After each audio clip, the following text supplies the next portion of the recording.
Standing out from the competition is getting tougher and tougher. Businesses and organizations hoping to reach potential clients and customers need to provide useful content in a format that is both easy to distribute and convenient to consume. Ebooks have emerged as a more substantial and enduring form of content. In this podcast, Janice Kleins, marketing manager, sits down with Lindsay Chelf, director of design, to discuss the value of ebooks. Let's dive in and listen now. Welcome everyone to the podcast. I'm Janice Kleins, marketing manager for AOE, and today we are discussing the value of an ebook. Joining me today is Lindsay Chelf, our director of design for AOE, and she actually wrote a blog on the value of ebooks. And today we're going to dissect that. We're going to go a little deeper into it and basically discuss why your organization should have an ebook on file, write an ebook, promote an ebook, all the fantastic things there are about ebooks. Welcome, Lindsay. How are you? I'm doing good. Thanks for having me. How are you doing? I'm good. Thanks for joining me today and discussing the value of ebooks with our audience. Standing out is getting tougher and tougher these days. Aside from blogs and video content, what is something unique that an organization or association can share? Well, blogs and videos are great bite-sized pieces of content to share with an audience. But if you want something to really set you apart from the competition in terms of value that you provide, your audience, ebooks are the way to go. Gotcha. Okay. So in your blog, you tell the audience ways to use ebooks. So let's dive into some of the points that you make in the blog. Let's start with how an ebook can establish you as a thought leader. Sure. Even the shortest ebooks are several pages long, which give you the opportunity to put down everything you know about a certain topic. You're not limited by word count of an article. You're not required to cut content in order to reduce the length of a video to something more viewer friendly. Like with videos, you generally want to keep them a minute or two at the most. You can't really put a lot into that time. So take the opportunity to include original research, personal experiences or perspectives in an ebook in order to show off your knowledge and experience. There's also a perception of ebooks being a higher value content compared to others. So by creating one, in addition to other content such as blogs and social media, not instead of, but in addition to those, you establish yourself as a credible source of information. We actually recently had 2 members of the AOE team earn certification from the Marketing Artificial Intelligence Institute, and they have been running several AI pilot projects for our team and clients. And so we were able to use their expertise from the training and their findings from the pilot projects to form the basis of our AI ebook. Oh, okay, yeah, and it's a really good book. I encourage our listeners to take a look at it. So my next question is, using an ebook, how can you reach a broader audience? Well, ebooks are by their very nature digital, so there's no end to how many copies you can distribute once the file's been uploaded to the internet. You can share the file or a link on a variety of digital platforms like social media, your website, links in your e-blast, and so on. And you can also generate a QR code for your ebook that can be included in like real life physical, non-digital settings, such as on a printed brochure or on signage at a trade show booth display. So there's really no end to how you can disseminate your ebook to your audience. And that's a great idea, using a QR code. I mean, that's a really great idea. Mm-hmm. And it's also environmentally friendly. I mean, there's no need to print ebooks. You don't have to print on demand, which can be expensive. You don't have to print a lot and then have leftovers, which can also be expensive. There's no requirement for physical storage or shipping to copies to readers. So you can reach a big audience without much effort there. So another audience that we recently reached was that we used an ebook for was Understanding Zoomers. Can you shed some light on that ebook that we created? Yeah, it's the whole sustainability angle there, that is important to the Zoomer Gen Z demographic that's entering the workforce now. And they want to see that organizations and companies are being environmentally friendly and also staying on top of digital trends. So ebooks kind of cover both those bases there. The Understanding Zoomers ebook has a lot of information on where to find this audience, how to create messaging that reaches them, and like I said, it does it all in a environmentally friendly way that they appreciate. Gotcha. So what makes an ebook special, meaning in a way of content compared to social posts or blogs?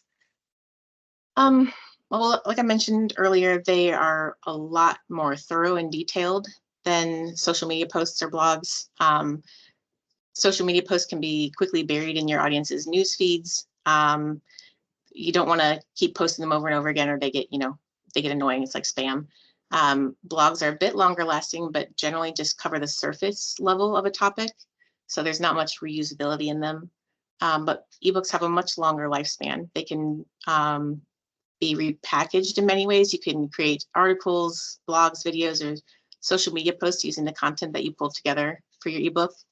You can turn them into like a webinar, take the content, put it in a webinar format, and then, like what we did with our sustainability ebook, use the ebook itself as kind of a reward or thanks for attending the webinar to people who attended. So when you put a lot of work into creating an ebook, it's great to be able to get that much use out of the content that you compiled. I agree.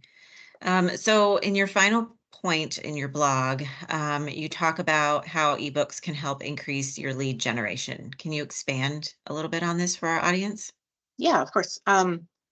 So going back to the high value of an ebook, there's a perceived value that social media posts and blogs and even videos don't have. So people, when they look at I guess your ebook will contain things like detailed walkthroughs, actionable advice, other information that your audience finds a lot more valuable than they would, for example, a blog. So people are generally willing to provide an email address to receive access to your ebook, more so than they would be for like a single blog post or social media post or video. And that's not to say that you have to put it behind an email wall.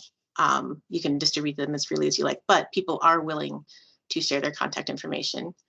And it just also important to remember, if you do collect their email addresses for marketing purposes, like if you want to add them to your e-news distribution list or something, make sure that you're transparent with that. You don't want to be sneaky or anything and add them to a bunch of stuff. Be really upfront and honest with it. Right, for sure. Cool. So our last ebook that AOE compiled was Taking Your Video Marketing to the Next Level. Tell us why this ebook is special. This one has a lot of actionable advice. This is one of our better ones. It has, like I mentioned, a detailed walkthrough. It tells you not only how to get started with the process, because just like an ebook, it can be kind of daunting to start a video project. But we give how to get started with the process, how to find your target audience, the different kinds of videos out there, how to create them, where you could use them, where to find your target audience, examples for the different kinds of videos out there, how to measure success, and even we provide technical advice on how to shoot your own videos. So there's just a wealth of information in I don't remember how long it is, maybe 15 to 20 page ebook. So it's a lot of information for your audience, and it's a lot of information to compile, but it's worth it in the end when you see the value of it to your audience. Okay. So are ebooks hard to assemble? They seem a bit daunting to take on. Yeah, I wouldn't say they're hard to assemble. They can seem daunting for sure. They do require time and effort. But if you see what content you already have out there, like for our video marketing ebook, for example, we did have blogs in the past about how to shoot a video. So we were able to take that content and not create it from scratch, but update it, make sure it fit the flow of the ebook. So you do have content out there generally if you have a topic that you want to write about. And they're also really good for repurpose. I mentioned repurposing content into other materials. Like you can take an ebook and break it down into blogs and social media posts and webinars and videos. And if you're already creating that type of content, if you put that effort, shift it into ebooks, and then get that content from it afterwards when you break it down, you're essentially getting twice the content with the same amount of effort that you're putting into it. So I think it is a bit more effort than other types of material, but it pays off when you establish yourself as a thought leader and a credible resource for your industry. Right. No, I agree. So where can one find AOE's ebooks on our website? I do have several linked in the blog that I wrote. They can also be found on the service pages of our website. So if you go to aoeteam.com and then select one of the service pages, they should be listed under the key resources section on that page if we do have an ebook on that topic. Gotcha. No, I appreciate it. So thank you, Lindsay, for taking the time to sit down with me and discuss the value of an ebook.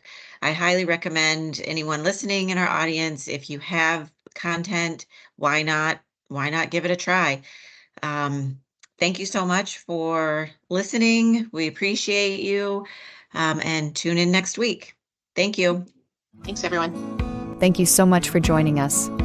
We hope this session provides value, and we hope you will join us for our next podcast.